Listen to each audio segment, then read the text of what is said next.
Hey everyone, welcome to Project Esports. It's June 3rd, and James is here. We got I'm we got back. James. Uh, Yeah. James was able to pop in to save us. Andrew left us, and obviously, whenever Andrew leaves, things just go to complete shit, so to speak. I guess. Dude, it's without fail. Every time Andrew leaves us unattended, it's just like, all right, the whole thing's just going to implode. So this is what happens. Do you know the They do. GIF from Community, where like Troy walks in with the pizzas and just everything's on fire? That's actually Andrew. Andrew's trolling that gif. Absolutely, dude. Oh my god. But yeah, we have some good ones. I think some good ones to have you on for, James, because we're gonna talk some Call of Duty and we're gonna talk some Walmart.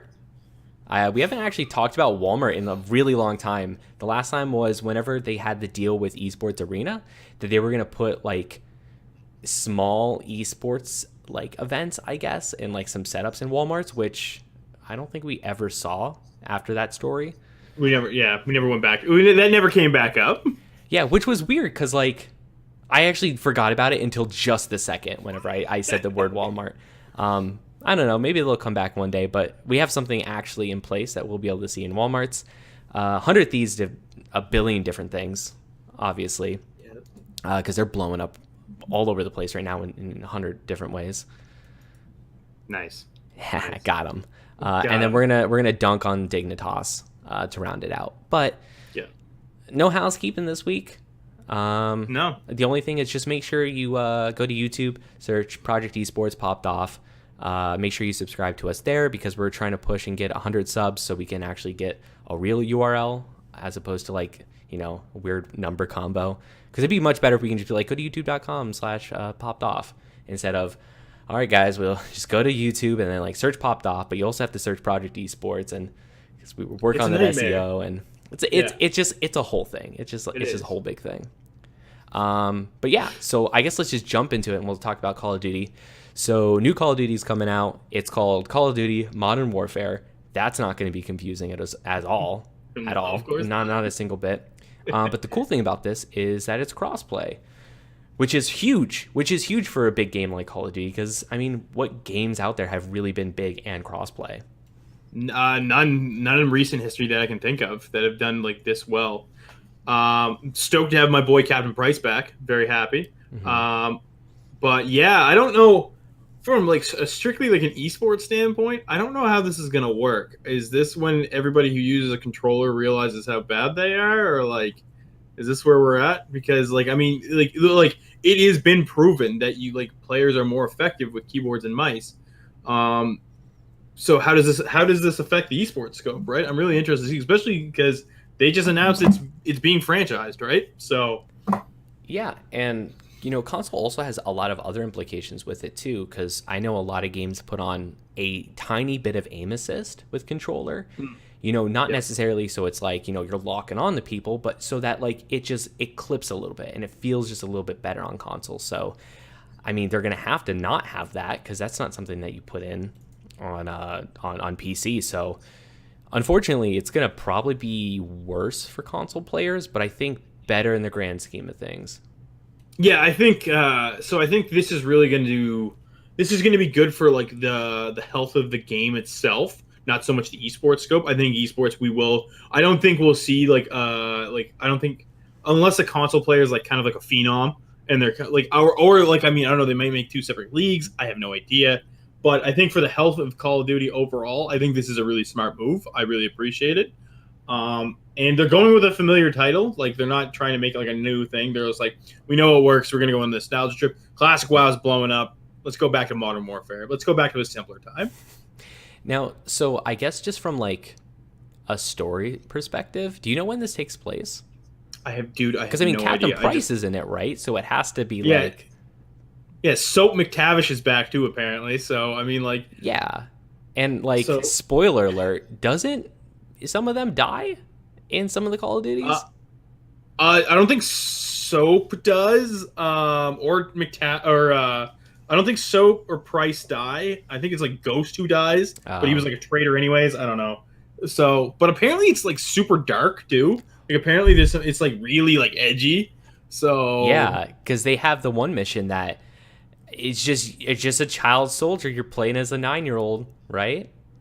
Yeah, like what a That's weird, awesome. weird angle. That's so Is cool. you think that's good? Yeah, that's sick, dude. As soon as I thought of child soldier, I just think of the beginning of Gundam 00.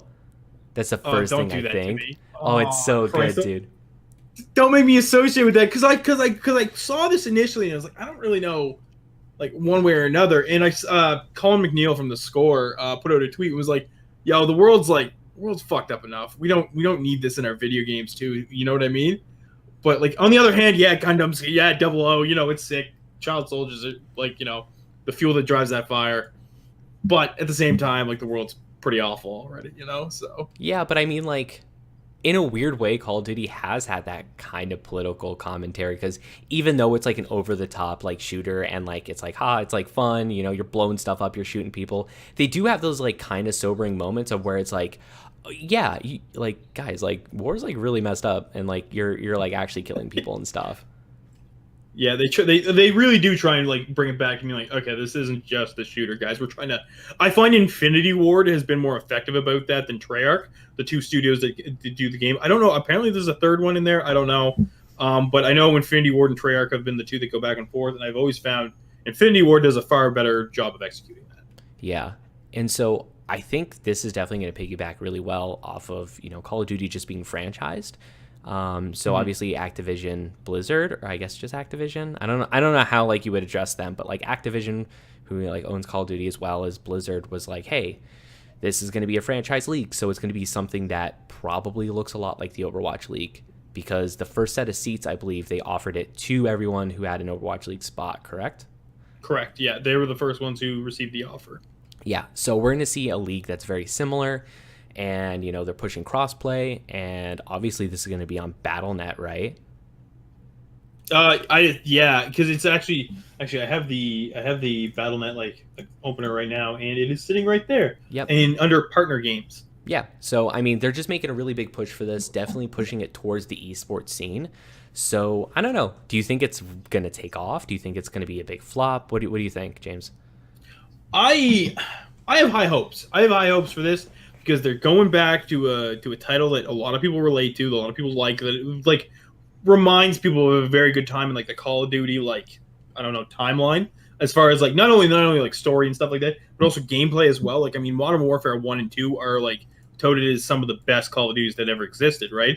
So to resurrect those titles, I think for the health of the game and the health of the esport, that's a really good time to like really that's a good title to land on. I know some of the teams in the Overwatch League are having hard enough time like sustaining like financial gains. Houston Outlaws being one of them, so I can see like some of them being on it, like not on board, and that kind of sucks.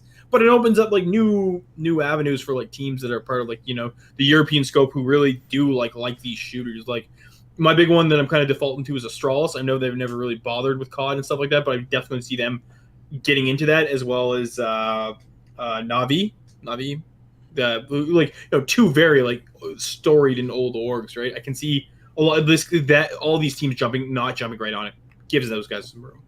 Yeah. So I'm kind of skeptical about it actually. Like, and Yeah, I want to want this, but I don't want it. Yeah.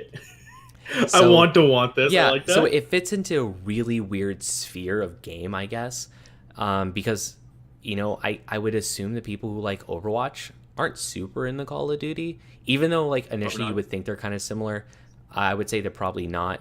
Overwatch definitely has that mainstream appeal. They definitely are a lot more, I guess, story driven and character focused. I know like the reason why I got really into it is because the characters, because they're really cool and they're really interesting and it's fun to play like a hero type character. Mm-hmm. And besides that, I guess a lot of TF2 people, but Yeah. and a lot of Blizzard fans as well went over to that. But you don't really have a huge crossover with Call of Duty because it's not like COD players are like, oh wow, Overwatch came out, I'm going to switch over to that. And you're not really competing with CS:GO because they're very different games. Absolutely, The play style is completely different. So Call of Duty really fits in its own sphere. I would say the thing it most closely competes with, I guess, is weirdly enough, I think Halo. I mean, what's competing with Halo Yeah, though? You yeah, know, exactly. And I mean, you're not like Halo's not even like in that sphere because I mean, back in the day at least, it was like, all right, we're going to be playing on console. We have Xbox. What are we going to be doing? Are we going to be playing Modern Warfare ladders? Or are we going to be playing Halo ladders this week? pretty And much, yeah, man. and that Like was it a was whole one. MLG thing, right? You go to MLG and you're playing like one or two games. You're playing Call of Duty. You're playing Halo. Halo. So I guess in the modern era, what are people playing besides Call of Duty? What is the COD audience playing now? COD audience is playing COD, I guess. I think a lot of the COD audience is playing Grand Theft Auto right now. I'm not gonna lie, but like you're right. Like it doesn't even compete with like one of the bigger Microsoft specific esports. Like not saying the COD is Microsoft specific, but like as far as console is like Gears of War. But even that, I don't even think those two markets are the same because they're very two different types of gameplay, right? So I don't think you're even cutting into that market either. I mean, I do think we're gonna kind of see what we've. I think I'm one of the biggest advocates for this, where you have a team that you're already a fan of, that you're already a fan of their Overwatch team, or you're already a fan of like one of their other teams, and this is just another added roster to their team, and you're going to carry over a lot of people from that. So I think teams that are a fan of the Dallas Fuel or a fan of the Soul Dynasty or whatever, you're like, oh, they have a COD team now. I really want to support my team. I'm going to keep watching. I'm going to support the COD team too, right? Yeah. I don't know. I guess we'll see. I think the crossplay thing comes a little bit too late.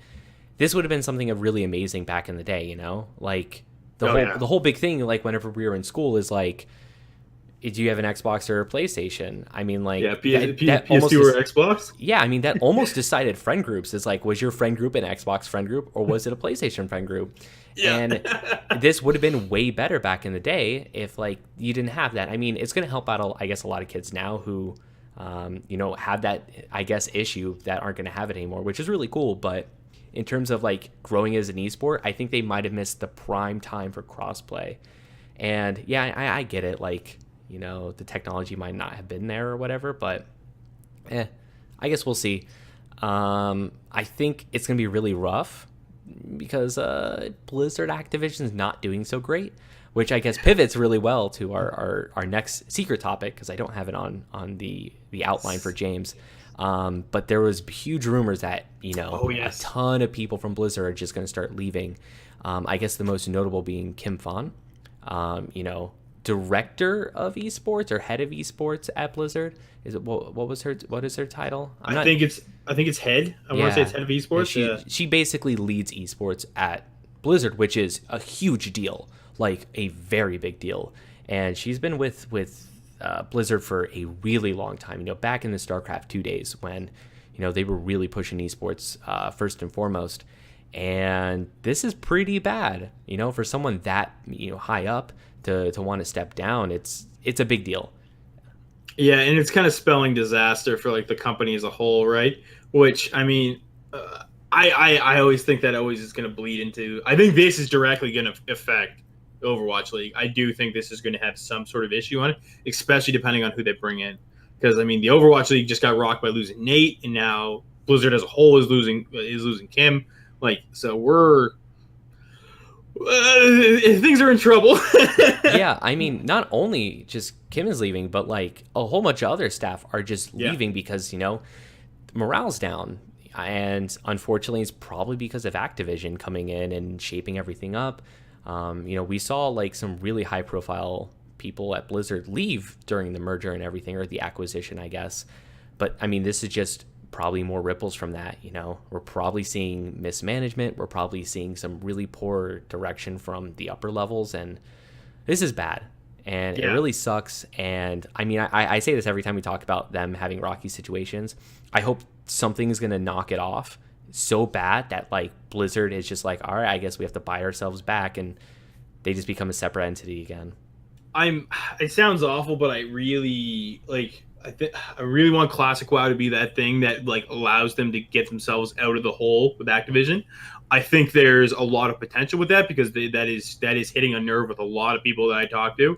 It's a lot of guys who used to raid back in the day and stuff like that. And I think that's going to cause such an influx in Blizzard and hopefully not Activision, that they can just kind of buy themselves out of it. I don't know. To me, thinking along those lines is kind of a pipe dream, because by the time this that possibility happens, are any of the core people in Blizzard, going to try and separate? You know what I mean? Or are they going to be, a part of Activision's grand scheme, right? Yeah, because I mean, at this point, is there any Blizzard loyalist? Like after all this is all said and done, right? I mean, everyone there, like for the most part, is going to be new. Like we're gonna have very few people left. Like I guess Jeff, right? Jeff from the Overwatch team. Yeah. But like at that point, he's not even into he's in design team. He's not really pushing at esports or anything at that kind of level. Which I'm assuming that's probably where we're seeing the most issues, is probably just in the esports field, in that kind of public facing field, rather than just developing the game. Because I mean, Hearthstone's not doing great as an esport right now, and I'm sure every single day the Hearthstone team has to hear it from Activision, who's like, the numbers aren't doing good, we need to push the numbers up for esports, because Activision's just trying to push esports mega hard. Oh yeah, exactly, right? Because they think that's what's going to be the thing that saves them. But I mean, you gotta, I don't know. I think there's multiple issues, because you can't have a good esport without a good design team. You know what I mean? The design team needs to support esports, and we're seeing that issue with the Overwatch League right now, because GOATS is such a hard meta for people, to watch. They don't want to watch it. It's uninteresting. Me as a newcomer kind of watch it. Like, it was very exciting to see, because you're like, okay, this team clearly won. I now understand what's going on, right? But there's a ton of interest keys and stuff like that. But that doesn't bring in everybody. You need your hit scan artists. You need the big plays. You don't just need alt after alt after alt fight, right? You need the extra bits to that. And I think that's a fault of the design team. So Jeff from the Overwatch team, you need to sort yourself out, dude. You got to give us a new meta. Yeah, I mean, because what are some of the most interesting things to happen in CS:GO? It's op plays. It's people with the op. They're doing flicks, they're doing drag scopes and stuff. They're doing really interesting shots that are really hard to hit. And those are the exciting things from Overwatch too. Back in season 1 during the finals, there was some hype DPS play. It the finals were a little bit short, but it made the finals really exciting because they were some really good plays. But now it's just like, all right, well, we're gonna watch the same compositions crash into each other, and we'll see who technically is the better player, but it's not exciting. We have one meta breaker team, and it's the Chengdu Hunters, and they're unfortunately, their record reflects the fact that they're meta breakers, right? Nobody's gonna go tell the Vancouver Titans or the San Francisco Shock to stop playing Ghosts, because they're like, no, because this wins. You know what I mean? Why bother, right? I don't know, man. It's like a bio. It's it reminds me of StarCraft and just the bio ball, man. You have this hulking moving mass that is not dying, and it just overruns something. They need to do something with that, and I don't know what. I don't know. We all thought Baptiste, was that his name? Yep. Yeah, we all thought he was going to be the meta breaker. He just added to it. just add him to the bio ball. Pretty much, exactly, right? So maybe hero bans. Who knows, right? Yeah. I don't know. I guess we'll see. We'll probably end up talking about it a lot more once, probably the next stage is a little bit over. I'm sure they'll start doing a lot more stuff then. But I guess let's move on to maybe good news with Walmart. They're going to start selling official LCS jerseys and merch at their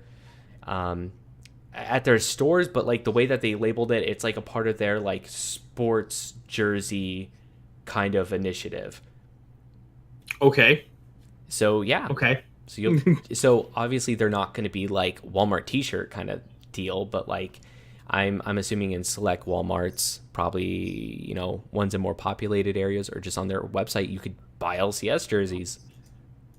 I mean, I'm into it. I mean, I hope it doesn't. My big concern about this is is it more exposure for the leagues? Yes. Is that good? Absolutely.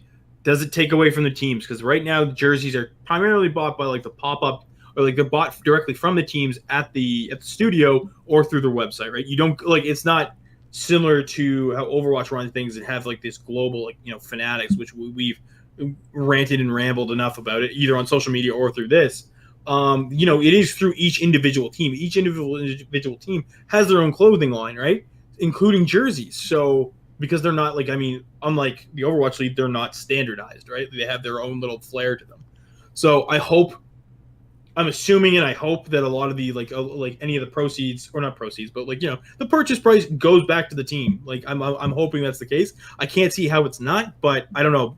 Walmart is a big name, right? So Yeah, I hope it ends up going back to the teams. And so just a little bit of an update. Sorry, it's actually online only, so they're not selling it locally right now, and it only ships to the U.S. So sorry, James. whatever, man. I ordered from CLG anyways. I know I'm getting like a 2-week wait list. But yeah, I mean, Okay. it's kind of convenient because it's one storefront for all these jerseys, base price of $60 US with free shipping, which I mean for a jersey that's really not that bad. It's not bad. $60 free shipping. I'll Yeah, take that. and I mean hopefully they're good quality because I don't know who's producing them because Walmart I don't think usually produces because they're just a distributor. They don't actually produce the all the jerseys. So I'm assuming it's probably whoever produces all the LCS jerseys anyway. So I know. Here, just give me 1 second. We just can check my two that I have to kind of confirm. yeah. But yeah, so I'm just looking online right now, and I think it's just all the teams, which is really cool. And I definitely forgot how great Liquid's jersey is. I just love their branding so much. Pretty sure it's Metathreads. Metathreads at least was the immortal ones. Yeah, Meta threads? Metathreads. That's big. That's Yeah, huge dude. for them, dude.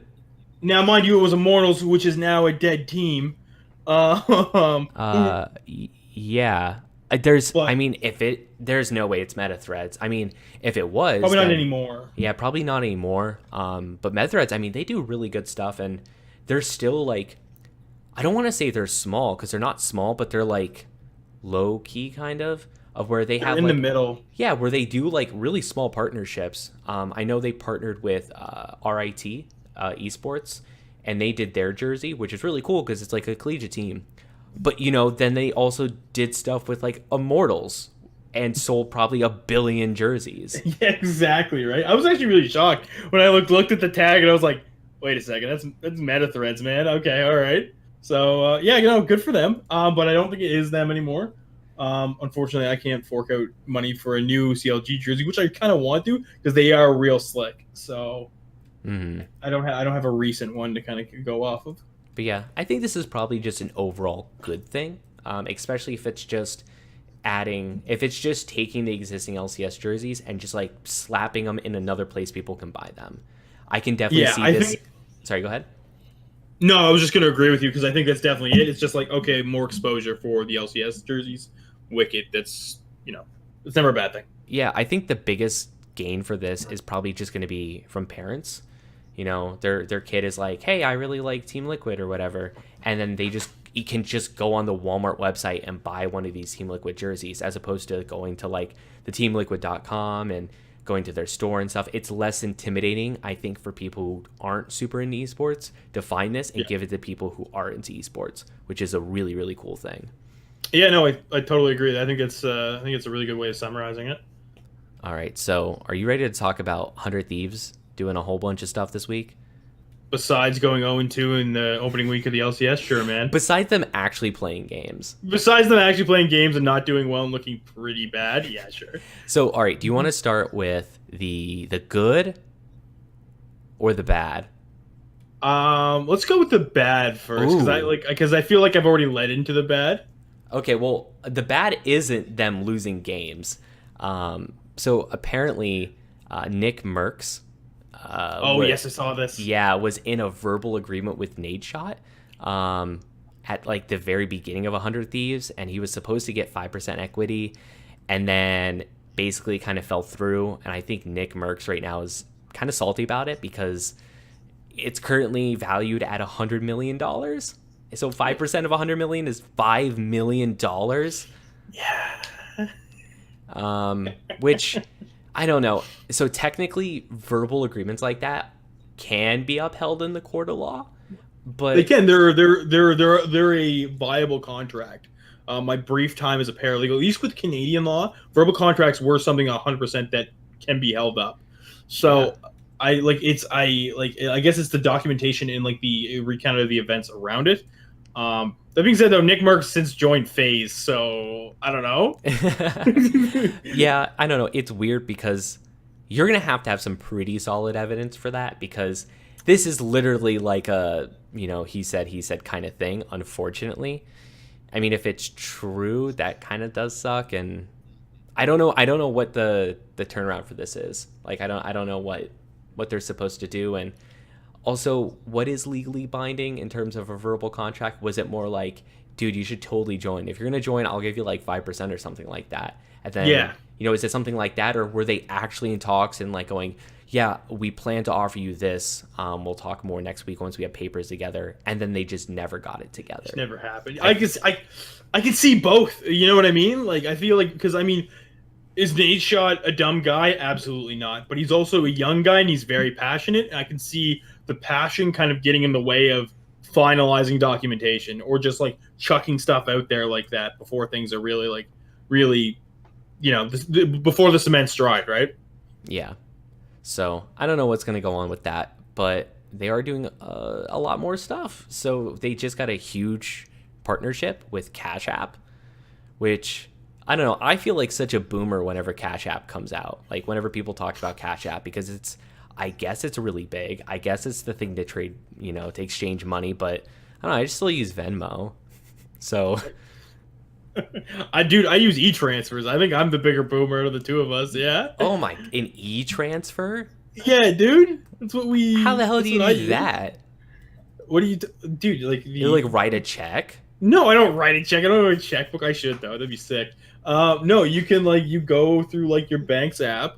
You can send money through the app to either people with the same bank or other bank. If it's another bank, you get charged. If it's the same bank, which everybody in Canada is with fucking RBC, nobody gets charged. So, this whenever I get charged for a service that's whenever I buy from a small artist or something like that, like in the States, they're like, "Yo, okay, go through Venmo," and I'm like, "What is this shit? Why don't you guys just use e-transfers?" And they're like, "What?"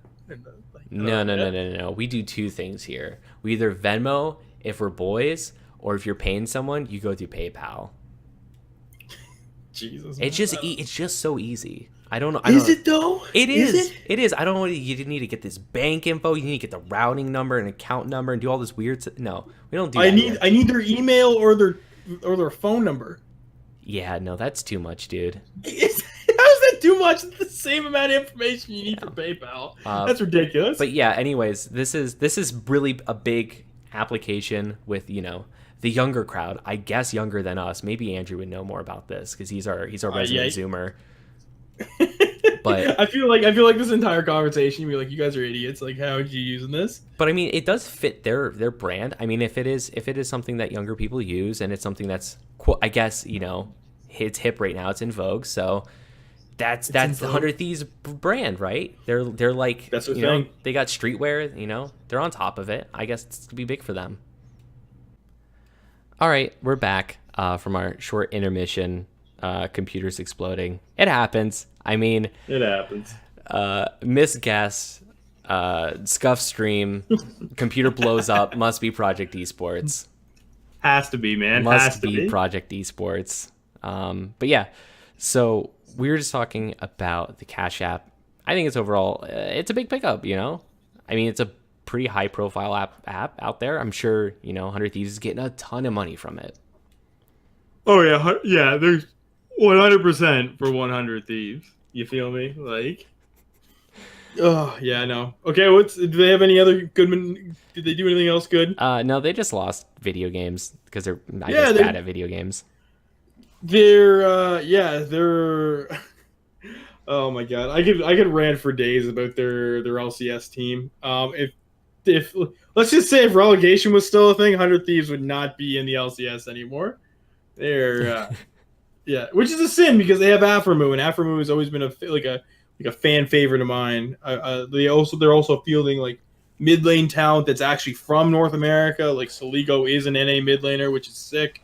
Because you like to see people not chew up their import spots all the times, right? But yeah, 100 Thieves 0-2 opening week. At least Nate Shot's making moves.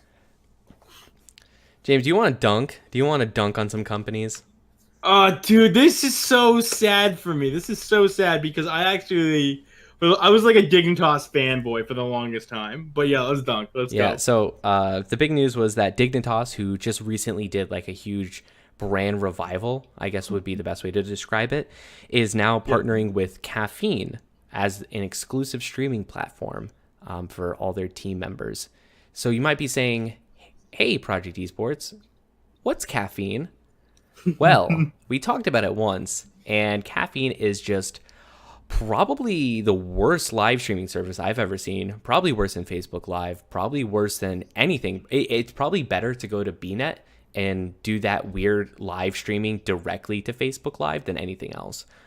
It's garbage. It's terrible. Yeah, for anybody who remembers, like it was like almost a year ago, we talked about Caffeine, and we didn't just talk about it; we tore it to shreds. We tore like a strip off that streaming platform because you can't even check it out without signing up with, like, mind you, through Facebook. But yeah, you can't even investigate the website without giving them your information. So James, do you know how much they raised in VC funding? Dignitas or No, no, Caffeine? Caffeine. I have no idea. $146 million. Why? Who gave these idiots money? So, I was actually watching a stream. Wonderful stream. Everyone should go watch it if they want to learn more about business, esports business, and I would just say probably just like life improvement in general. Devin Nash, ex CEO of CLG, amazing insight, and he was going through this and just ripping apart. And so basically, the way he described it is that this happens all the time in businesses, of where you have people from past businesses start up new businesses and just put their credentials on it, and then they just get money, even if it's a bad site. So as long as you have anything to back it up, you could just raise a ton of money, do nothing, and collect a paycheck, which that might be this. Dylan, so you're telling me that clout is how Caffeine got funded? Absolutely. What I'm saying is Caffeine is 100% phased up right now. Dude, this clout should be crazy, man. But yeah, so it's crazy because no one's on here. No one's on the platform. If you go on, there's nobody. And on top of that, it's not even friendly to have a lot of people on there. So the way that the stream works is you can't search by views. So you can't see who the top stream is. It's just like recommended streams. And it's really hard to search by game. And so it's just like this weird list of people. And it's just so hard to curate. And like it's bad to get into a stream. You get into a stream and all the chats come up in like these little speech bubbles below the screen. So is it similar to how Korea does their streaming with like the lines across the... Almost, except it's just one line and they're big speech bubbles. So like if chat's going fast, you literally can't read it because it's just like a small line, but it's like mostly just big space. And so the messages are so big that they just like would zoom across the screen if there was anyone on this platform, because no one's actually watching it. Like, oh my god, man. I feel you know what? I genuinely feel bad for the team. I feel bad for the Dignitas players who are now going to be subjected to streaming on this platform because they have a decent Rocket League team. I'm pretty sure their female CS:GO team wasn't half bad either. Like now, and I think their Smite team was the other one that they had. Now, of course, they've made their big purchase with going back into the LCS. Like they're going back into the LCS at some point because the 76ers bought out Clutch, who Dignitas is owned by. But like, I don't know how this is gonna work. I don't know, man. It seems a little ridiculous. Yeah, I have zero faith in this platform, and it really sucks. It really sucks because there's such a huge open market right now waiting to be seized in live streaming, because you need to have a live stream that's actually good besides Twitch. Like, yeah, you could just do it. I don't know what exactly that the like the value proposition is, because it's really hard with Twitch, because you have Twitch Prime and stuff, and people are making a ton of money on there, and that's where everyone's watching. But there just has to be a thing that can really grab people and put them onto a different platform. I hope there is, because there like people have like had tons and tons of issues with Twitch. Like there's been so many issues with it, and like how they how they do their bans and everything like that, right? Like I mean, it would be nice to see a really healthy alternative, but like, boys, Caffeine is not it. Come on, Dignitas. Like I mean, I like their rebranding. They made some decent moves. They're being picked up by the 76ers was great for them, but like I mean, this is a bonehead move by them. Like there's no other way of putting it. Like why would like you just committed Sudoku for your whole team, you know what I mean? Like Yeah, I mean, yeah, you gotta do what you gotta do. And what I think probably is happening is Dignitas is like, you know what, we're kind of a low tier team right now. We're not as big as we used to be. Maybe they just need to collect a paycheck from Caffeine, because apparently they have the money. They have $146 million. Maybe they need to collect this paycheck and ride it out and put that money towards something else and just go, you know what, our streaming is going to suck now because we're on this platform no one watches. Just take the L there and collect a couple $1 million for the team. I mean, yeah, and I mean, if the players are getting paid more because of it, that's not the worst thing either, because I mean, we always want to see it. Maybe not always, but we do want to see it go back to the players, and like with the big of these big moves, because ultimately the players are selling the team, right? So hopefully they're seeing some heavy compensation because of such a big deal. Do we know how much the signing thing was for? Do we have any idea? Do we have figures on that? No figures on it right now, but I don't know. I hate Caffeine. I hate all of them. I hate Mixer. I hate Facebook Live. Even YouTube Live kind of sucks. It's just not as good. Super chats are weird. I don't like them. Yeah, no. Even though super chats are just like a weird way to do donations, it's just not the same. No, it's really not. I hate to say it, but Twitch has the best platform going right now. Mm-hmm. Which I hate to say, but I feel like it's kind of a low bar. You know what I mean? Like I feel like somebody can do something better. Yeah, like there has to be a better way to do it. Like yeah, I think what the next big proposition is going to be is there a platform that helps smaller streamers, like a platform that you could be like really small streamer and do better on? Because Twitch is really like a whale platform. You have people that are at the very top, and I would even say like kind of like towards the middle, but like the top 10% of streams do super, super well now, especially because of Twitch Prime. And this was a really good thing because people who were in the top 10%, sometimes they weren't able to make a living. But with Twitch Prime, people literally overnight were able to quit their jobs. That day, that when Twitch did it, so many people called in, were like, yeah, I'm not working anymore. Like, fuck this. I'm going to stream full time. But that's a really good thing. But like, maybe there is another, maybe there's another place to get, the billion one viewer streams over to something else to have them flourish a little bit more. I don't know. Yeah, it's I don't know. I think we'll go. I think we're gonna see several more failed attempts before we see somebody hit it right. Yeah, and you know what? Maybe we won't see anything else. Maybe Twitch is the end all be all. I mean, Google's the end all be all search engine, right? That's true. They tried to oust it for years, and it never happened. I mean, in terms of just like video VODs, YouTube is the end all be all. What are you gonna go? Vimeo? Ugh. You're gonna go on Vimeo to watch videos. Yeah. So, I mean, I guess it's very possible, especially if you have that Amazon money and the Amazon tech team behind it. Maybe this is it. I mean, if it is, I don't know. Are we always looking? I think Dylan, this might be a case of us just looking for greener pastures that never come, dude. Yeah. Maybe we just need to accept it. Maybe we just need to take the Amazon, take the Amazon pill. I mean, maybe, man. I do like Amazon Prime. I donate to us. Oh, yeah. No. Speaking of which, if you have Amazon Prime, don't forget to Prime us because it's free. It takes money away from Jeff Bezos. It's always good. It helps us out. Even if you're listening to the podcast version of this, go to Twitch. Go to popped_off on Twitch and sub to us there. We have new emotes, so you can we do have new emotes. You can spam emotes. I think our first emote is Andrew's face. Yeah, I hope Smug Andrew. Yeah, Smug Andrew, because goddamn, that boy is smug sometimes. So smug. Oh my god, he's gonna be so smug after our scuffed ass episode. Yeah, this is good. Yeah, we're gonna be. He's gonna be the living embodiment of that emote.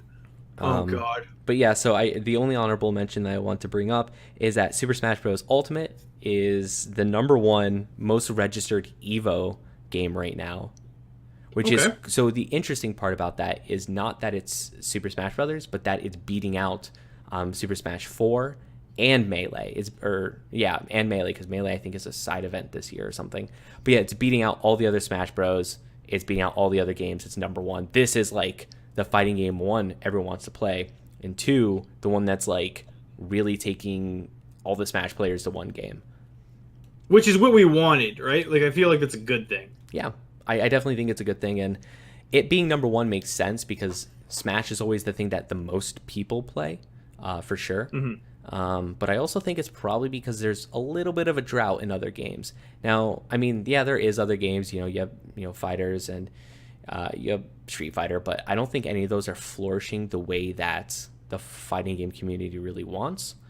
So we're not seeing the high level, super big, spectacular Street Fighter tournaments anymore, which is probably playing a little bit into it, but it's fighting games, They want to, we talk about this all the time, how the FGC wants to be the FGC and keep doing that. Well, I mean, unfortunately, this is kind of the aftermath of the FGC staying to be the FGC, right? So, yeah. Despite the fact that I came on last minute, I do have one honorable mention because we didn't mention it in our notes or our minutes or whatever the hell you want to call it.